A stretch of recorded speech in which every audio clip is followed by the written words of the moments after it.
Good Saturday morning, everybody. Today's Saturday, March the 28th. And yeah, it's good for some of us. Some of us, not so good. That's DHS. There's still no funding approved by the Senate. They decided just to go their merry way for a couple of weeks and just say, no, you all got this.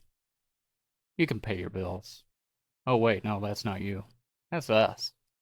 This is all because the Democrats continue to want to shut down ICE.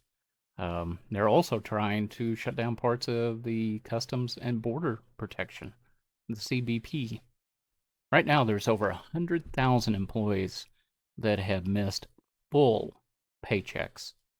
We're talking hundreds of TSA agents that have resigned because they, quite frankly, don't know when they're going to get paid. They've gone through this before, so they know this particular song verse for verse.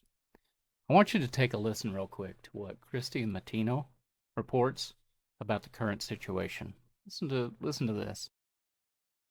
Welcome back to Live Now from Fox. I'm your host, Christy Matino, bringing you a live look at several of our airport cameras here as we continue to follow the DHS shutdown. And the latest here is the House of Representatives passed a stopgap measure that would temporarily fund the Department of Homeland Security late last night. But the 43-day shutdown could drag on for several more weeks, unfortunately. The 2-month funding extension approved by the House is likely dead on arrival in the Senate, where any funding bill needs to overcome a 60-vote threshold, meaning buy-in from a handful of Democrats. That hurdle has not stopped House GOP leadership from arguing that their rejection of a Senate-passed deal and pitching a subsequent rival DHS funding proposal is the way out of the shutdown. As you're taking a live look there at Capitol Hill this morning, I do have a quote here from House Speaker Mike Johnson as he spoke to reporters leaving the Capitol last night. He says, "We're not going to split apart two of the most important agencies in the government and leave them hanging like that. We just couldn't do it." But the full court press launched by House Republicans aimed at persuading the Senate to return to Washington to take up their bill is likely to fall on deaf ears in the upper chamber. A GOP aide spoke to Fox News Digital that, quote, "The easiest way to end this shutdown is for the House to pass the Senate-passed bill." Senators left Washington for a 2-week Easter recess after unanimously approving a DHS funding measure in the early morning hours on Friday, with some traveling abroad on congressional delegations. House lawmakers are also scheduled to be in recess for the next 2 weeks.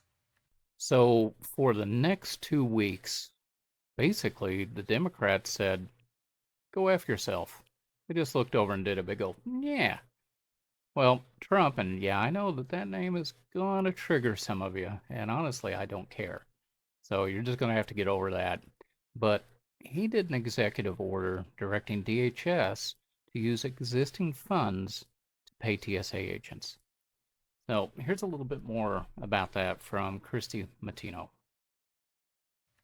I also wanted to share this news here with you that we also learned yesterday, as we do know that President Trump moved to shield TSA agents from further financial distress by taking executive action directing DHS to pay those employees with existing funds. The roughly 50,000 agents have missed 2 full paychecks during the ongoing funding lapse, leading hundreds to quit their jobs and forcing others to grapple with mounting financial distress.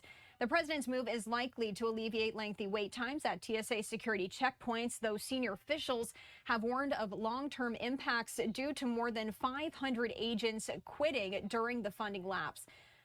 So some of you are going to ask why Trump, oh my gosh, there's that word again. Settle down, calm down, you'll be okay. But why he didn't do that to start with, that executive order. Now, as I understand it, he couldn't until it became an emergency situation, which it obviously has now. So I guess Democrats would rather make their constituents just suffer a little bit, right?